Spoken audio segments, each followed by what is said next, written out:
Christopher Noël est candidat au doctorat sur mesure en esthétique vidéoludique à l'Université du Québec en Abitibi-Témiscamingue où il enseigne dans le programme de création et nouveaux médias.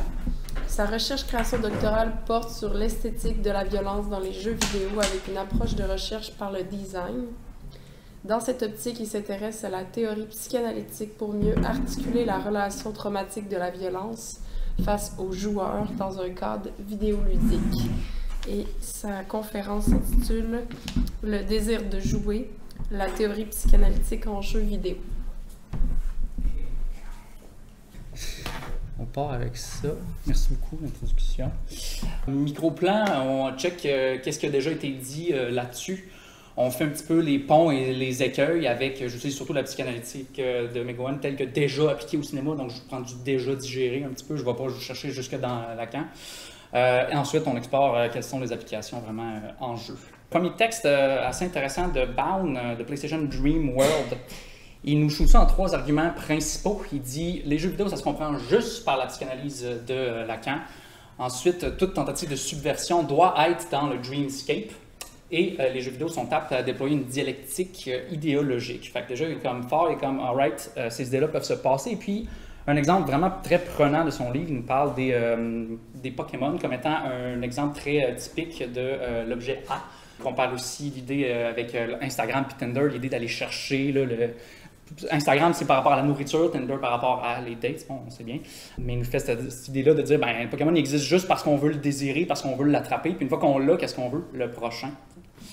Donc, résumé, traduction, il dit, le jeu réorganise les rêves, les souhaits, les désirs du joueur pour les aligner à celle qui est encodée dans l'algorithme du jeu ou l'inconscient du jeu, pour pouvoir vivre les désirs d'un autre. Et là, dans le cadre du jeu, c'est moins comme en film, c'est-à-dire qu'on a moins un réalisateur, c'est beaucoup plus une équipe de production. Fait que, premier grand texte qui nous éclaire bien, et puis citation forte, il nous dit « Le jeu vidéo est moins un texte à lire qu'un rêve à être rêvé ou à rêver. » Fait que ça va nous servir un petit peu plus tard. Donc, deuxième grand texte par Nicole, qui est un peu plus un chapitre, un article, Looking for the Gaming Gaze, et lui, il analyse le jeu qui s'appelle Gorogoa. Vous pourrez aller le voir, c'est un petit jeu mobile fort intéressant. Il nous dit, ben, écoutez, il y a une grande promesse dans le jeu vidéo. On nous dit, ben, vous pourriez, en travers de la mastery du gaze, d'aller chercher cet objet-là, d'enfin l'obtenir, mais éventuellement, ben, on va quand même toujours être dans cet échec-là, donc la poursuite continue de l'échec pour Nicole est relié au regard, évidemment, mais non seulement du personnage, mais du joueur, situé dans le cadre de la jouabilité, puis de son inévitable répétition. C'est-à-dire qu'une boucle de jouabilité, on le sait, il y a une répétition constante.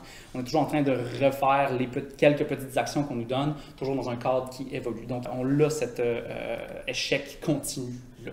Donc, il y en a quelques autres des textes qui parlent plus ou moins proches de la psychanalytique, mais en général, ils sont moins directement reliés, donc sont souvent dans des investigations, des analyses, et beaucoup dans une idée de psychothérapie pour comment est-ce que le jeu pourrait aider le joueur de cette manière-là. Donc, on est moins directement dans une idée de psychanalyse lacanienne, c'est pour ça que j'en fais un peu omission. Donc, ça nous fait juste un petit tour d'horizon de ce qui a été dit. Et voici comme peut-être un exemple prototypique ou intéressant où est-ce qu'on joue le protagoniste ici dans Returnal. On arrive, on sonne à une porte et puis tout d'un coup, la caméra recule. Et qu'est-ce qu'on voit? On finit par voir des mains de joueurs, essentiellement, qui tiennent la manette de PlayStation 5 que normalement on est en train de manier nous-mêmes. Donc c'est peut-être un exemple très direct ou peut-être trop sur le nez de à quoi pourrait avoir l'air un regard dans le jeu vidéo.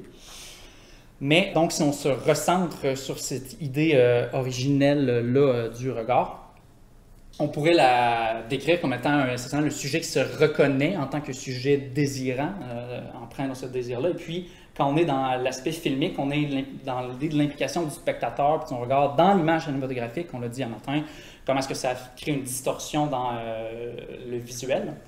Et donc, si on reprend et puis qu'on transforme avec l'idée de McGowan vers celle de Nicole, il nous dit, ben, le regard vidéoludique, ça serait plutôt l'implication du joueur, non pas dans l'image, mais dans les mécaniques. Donc, une prise de conscience de la distorsion de ce que son désir applique au ludique et non plus au visuel. Donc, comment est-ce que dans le cadre du jeu, les désirs du joueur viennent modifier l'espace de jeu. On nous dit, ben, le regard doit exister dans le jeu vidéo parce que sans lui, ben, il n'y aurait comme pas de désir de jouer le jeu vidéo de toute façon. Il n'y aurait pas de ce désir d'inconscient d'échec. Justement, le désir. Donc, quand on est dans l'idée du filmique, on est dans l'idée de désir un peu de voir la fin, de le contenu, de stimuler la jouissance, particulièrement dans cette idée-là. Alors que du côté vidéoludique, on serait dans la progression du jeu en soi, qui est stimulée par des objets A. Les désirs du joueur sont remaniés. Ils vont stimuler la jouissance en jeu, pour le jeu, mais aussi pour les jeux. Donc, tout ce qui est cette idée-là de hype, puis d'attendre le prochain jeu, on retrouve beaucoup ça en jeu vidéo, plus qu'en film. T'sais, on est moins dans genre le prochain film, t'sais. Alors qu'en jeu vidéo, la majorité du marketing s'appuie là-dessus. Là. Donc, Pont avec McGowan, j'aime bien sa typologie des 4 différents types de films dans The Real Gaze. Donc, j'ai fait un peu des parallèles avec le jeu. Donc, dans cette idée de fantasy, donc qui pousse à l'extrême, qui met de l'avant la déformation du regard. On va avoir des jeux qui sont ironiques et qui reconnaissent leur statut vidéoludique, puis qui exagèrent le fantasme qui est présenté, puis le potentiel de jouissance qu'on décrit. Donc, des jeux comme Doom Eternal, Duke Nukem, si on connaît, c'est des jeux qui ne se prennent pas au sérieux, puis si on les prend au sérieux, on va avoir moins de fun, on va dire. Donc, ils présentent cette espèce d'archétype justement d'homme qui va détruire tous les démons, tout ça, puis comme haha. Donc, en se prenant pas au sérieux, on est là, puis on pousse cette fantaisie et cette déformation-là du regard que le joueur désire. Si on va justement dans le type de film de désir, mais maintenant de jeu, ça va être des jeux qui vont stimuler peut-être plus l'interrogation, qui vont réanimer la jouissance par une absence du regard. Donc, ça va être des jeux à l'infini, des jeux à perpétuité. Beaucoup de jeux mobiles s'appuient vraiment sur cette idée-là. Donc, l'accumulation de progrès très procédural, répétitif, puis essentiellement qui présentent des buts inatteignables ou toujours un prochain but. Donc, c'est des jeux qu'on ne peut pas vraiment compléter, qu'on va jouer à perpétuité. Donc, des jeux comme Candy Crush Saga, Pokémon Go, on n'aura jamais fini. Et beaucoup de ARPGs, de MMORPG. J'en reparle tantôt, c'est quoi ces acronymes-là, puis on va dans des exemples. Autrement, l'idée d'intégration, donc, un peu initier le désir, mais finir par l'intégrer dans la fantaisie. Donc, McGowan nous dit, ben, c'est la majorité du cinéma. Ça va être aussi une des majorités du jeu vidéo, j'ai envie de dire. C'est des jeux qui se prennent au sérieux, qui nous donnent une trame narrative, linéaire, une seule fin, donc assez standard, j'ai envie de dire. Et finalement, des jeux d'intersection, donc on va avoir plus une juxtaposition, mais un peu plus séparée entre notre désir et notre fantaisie. Donc, des jeux qui vont présenter une claire distorsion, mais dans un cadre où on doit le respecter. Donc, beaucoup des méta-jeux, des jeux comme Stanley's Parable qui nous demandent « Joueur, fais un choix, va à gauche ». Puis là, inévitablement, on essaie d'aller à droite. Donc, on a cette distorsion-là un peu intéressante. Ou alors, où est-ce qu'on a des coexistences vraiment marquées, comme dans Shadow of the Colossus, et je reviens aussi juste après.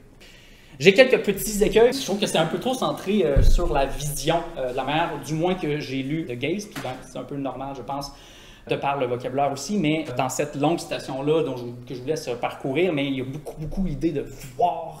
Pour moi, c'est comme voir le comportement de ses parents, c'est pas l'idée de littéralement l'observer de ses yeux. Donc, je trouvais qu'il y avait quelque chose qui fonctionnait plus ou moins, et peut-être on me corrigera si j'en fais une mauvaise lecture, mais je trouvais que Nicole, quand il nous dit que c'est dans le champ perceptif plutôt que dans le champ visuel, ça s'appliquait d'autant mieux à l'aspect vidéoludique. Donc, juste une petite virgule là-dessus. Mais autrement, McGowan, qui se sent très fort sur le cinéma, nous dit « Ah ben, tu sais, ce qui se passe de parler de désir et de fantaisie, c'est unique, c'est impossible, tu sais, en dehors du cinéma. » Fait que c'était mon autre petit point, mais je suis comme, ben, le jeu remédie le cinéma, donc en grande partie, on retrouve aussi, évidemment, cet aspect-là. Donc, comment est-ce qu'on adapte tout ça en jeu? Il y a évidemment des grandes différences quand même avec le cinéma. Donc, le point de vue en jeu vidéo n'est pas fixe. Le regard n'est pas seulement lié avec ce qui est dans le champ visuel ou ce qui ne l'est pas, ou comment ce qui est tordu, distorted. Ou alors, en quoi le désir est créé. C'est-à-dire qu'on peut avoir un désir qui est créé par rapport à la résolution ou la progression des alternatives narratives, donc passer au prochain niveau ou explorer différents choix non linéaires ou procédurales. On va retrouver ça beaucoup dans des jeux où des gens vont continuellement faire un choix. « Ah non, finalement, je veux l'autre, reloader la partie, puis là, à laisser un autre choix tout de suite. » On peut avoir beaucoup l'acquisition d'un objet en jeu par le joueur, donc pour ses qualités esthétiques, tout ce qui est là, les skins alternatives, là, on paye des dollars puis des dollars pour avoir des apparences alternatives. Tout d'un coup, je suis Goku dans Fortnite, là, tout ça. Avoir des attributs, donc améliorer systématiquement pour avoir juste des meilleures statistiques. Ou alors pour des mécaniques, donc juste avoir une nouvelle arme, par exemple, qui va me permettre des nouvelles capacités. Ou alors une combinaison, évidemment, de tout ça. C'est également aussi lié à l'acquisition des capacités du joueur. Donc, encore une fois, contrairement un peu en film, ben là, pour progresser dans le jeu, ça me prend des aptitudes spécifiques. Donc, pour trouver cette maîtrise-là sur mon regard, il faut tout d'un coup que, littéralement, je m'adapte et que j'atteigne des nouvelles capacités. Ou alors, envers du nouveau contenu, donc juste le prochain niveau, le prochain DLC, l'autre jeu qui va venir après, ou même un jeu similaire, donc toute notre idée de hype. Donc, sur d'autres points, également, le jeu donc, ne progresse pas seul, c'est ce qu'on appelle un médium ergodique. Pour reprendre Jenkins, il nous dit il faut faire des efforts, il y a une barrière d'aptitude au contenu. Et donc, la quête d'acquérir ces aptitudes-là pour accéder au reste du jeu, mais aussi pour obtenir des récompenses, des achievements, des succès, ou alors pour être le meilleur, que ce soit avec ses amis dans un contexte de party, ou alors comme compétitivement de manière plus mondiale. C'est une quête infinie et ça nous fait un beau petit objet A idéal. Donc, contrairement au film, le jeu a un potentiel d'être fini également, donc on a toute une rejouabilité. C'est sûr que nous, en étude du film, on va aller écouter et réécouter des films, mais je pense que pour le commun des mortels, c'est pas continuellement, alors qu'on le voit beaucoup en jeu vidéo. Surtout pour ce qui est tous les jeux qui sont ce qu'on appelle des Game as a Service. Donc, tu as des Battle Pass, des Seasons, à chaque 4 mois, on te donne du nouveau contenu dans ton jeu, donc reviens, rejoue, rachète des skins. On est tout le temps en train de stimuler cette jouissance-là. On a aussi un potentiel de frustration assez artificiel. Ou est-ce que certains jeux, surtout des trucs mobiles, ont des mécaniques littéralement de délai en mode « OK, tu as joué un peu maintenant, il faut que tu attendes 4 heures, tu n'as pas assez d'énergie pour faire ta prochaine action, mais tu peux payer pour avoir un petit peu d'énergie de plus. » Bon, fait évidemment, c'est utilisé un peu de manière capitaliste. Contrairement au film, donc les jeux sont interactifs. Et puis, justement, donc Bound qui nous dit, ça nous rend visibles les structures qu'on n'est peut-être pas conscient encore à cause de la structure de rêve qu'on retrouve là-dedans. Mais ça nous permet de peut-être se rendre compte de nos propres désirs en tant que joueur, éventuellement à travers d'un aspect du regard. Et Bound vient nous dire, carrément, littéralement, les jeux vont venir reprogrammer les désirs du joueur. Ils peuvent le faire de manière universelle, peuvent nous faire désirer toutes sortes de choses. Donc, lors du jeu, lors du play, on adopte sa structure de désir. Et c'est là que je reviens avec mes exemples de... Ça, c'est un ARPG. Okay? On pense à Diablo, on est exactement à la bonne place. C'est le type de jeu où est-ce que... Puis là, mes images sont appelées par l'autre, c'est malheureux, mais on a un personnage qui va être au centre de l'écran comme ça. On se promène et l'idée, c'est qu'on ramasse beaucoup d'équipements comme ça. Puis l'idée, c'est, là, tu veux avoir l'équipement qui va te permettre de telle chose, telle aptitude, telle amélioration, super incrémentale, tout petite, pour éventuellement être capable de voir le prochain contenu. Et puis, qu'est-ce qui finit par arriver? C'est qu'on va atteindre le level maximal, qui, dans ce cas-ci, est le level 100. Donc, Last Epoch. Qu'est-ce qui arrive? Les gens arrivent au bout du jeu. Ils ont complété toute l'histoire. Puis là, ils sont en train d'être dans un système de fin de jeu qu'on appelle, où est-ce que là, c'est la poursuite perpétuelle du meilleur petit bout incrémental d'équipement qui va me permettre de jouer à la difficulté un tout petit peu plus haute. Mais là, les gens arrivent là et sont comme, je fais quoi maintenant? C'est super drôle parce que c'est comme, j'ai fait le tour du jeu maintenant, je fais quoi avec mon personnage niveau max? Il est où mon autre Pokémon? Okay? Fait qu'on est dans cette poursuite-là qui... les gens commencent à se rendre compte sur quelques forums que justement, ils se rendent compte de leur grand désir un peu infini, puis là, ils sont comme, j'ai plus d'autres choses à jouer, puis la majorité du temps, les réponses, c'est, va jouer à d'autres jeux, comme Go Touch Grass, là, en général, c'est pas mal une bonne réponse. Mais ça revient pas mal à ce que Bound nous dit. Il dit, dans ce sens-là, les ordinateurs, le jeu vidéo, les concepteurs, sont vraiment pervertis dans le full sens psychanalytique, parce qu'ils nous forcent leur désir excessif sur nous pour qu'on aille les agir en jeu. Donc, ça, c'est un screenshot de mon coffre dans Diablo 4, où est-ce que, essentiellement, j'ai fait l'erreur de jouer avec un ami qui était niveau 100 et qui m'a tout fait la campagne pour moi. Qu'est-ce qui arrive, c'est que je me ramasse finalement avec tous ces objets pour lesquels j'avais un désir, puis là, tout d'un coup, je les ai tous.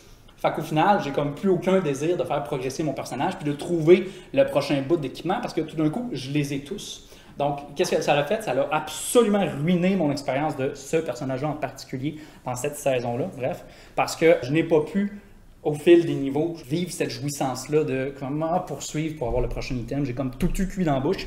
Finalement, pas le fun. Un autre cas d'étude, j'ai mentionné tantôt, donc Shadow of the Colossus, on a une coexistence. Le joueur doit tuer une série de colosses pour libérer une figure féminine, encore une fois. Mais il y a l'idée que tuer ces colosses-là libère en fait un grand mal sur le monde. Et donc, il y a comme quelque chose qui va à l'encontre du désir du joueur, où est-ce que le joueur veut finir le jeu, veut voir le contenu, mais au final, compléter le jeu, ça veut dire d'y faillir narrativement. Fait qu'il y a comme cet entrechoquement-là entre les deux aspects. Donc, pour faire un petit round-up de conclusion, il y a un intérêt du médium vidéoludique pour repenser un petit peu la théorie psychanalytique et surtout de venir délier la primauté ou l'unicité du film envers le visuel. Il y a aussi un grand intérêt pour les études vidéoludiques pour se décentrer un peu, j'en parlais tantôt, comment est-ce que c'est plutôt la psychologie cognitive ou la psychologie de la perception qui domine beaucoup dans les études vidéoludiques. Donc, peut-être pour venir donner un autre angle. Pour venir repenser le jeu pour comme des tensions de jouissance et de plaisir successives. Donc, comment est-ce qu'on arrive à éviter l'expérience que j'ai vécue dans Diablo 4, par exemple, parce que ça a fait en sorte que je n'ai pas voulu jouer au reste. T'sais. Fait que là, mon précieux argent est resté dans mes poches plutôt que dans celle de Blizzard, le studio. Donc, restructurer les désirs des joueurs. Donc, idéalement pour le bien, là, on ne voudrait pas reformer les gens à juste vouloir plus de bonbons puis plus de blub-blub dans leur téléphone, mais il y a un potentiel intéressant pour essayer de peut-être reguider, designer quelque chose dans une idée de design positif, donc qui est une sous-branche du design comme tel. Et pour réaliser le potentiel transformateur du jeu vidéo comme véhicule idéologique, encore une fois, bon, c'est toujours à double tranchant, si on n'est qu'un outil, comment on l'utilise. Personnellement, un intérêt pour mes recherches où est-ce que je vais essayer de mieux comprendre le trauma du regard comme étant une sorte de violence envers le joueur comme tel pour venir le déstabiliser et puis peut-être qu'un outil bande de créer ce changement idéologique-là puis ce questionnement à nouveau. Okay, voilà.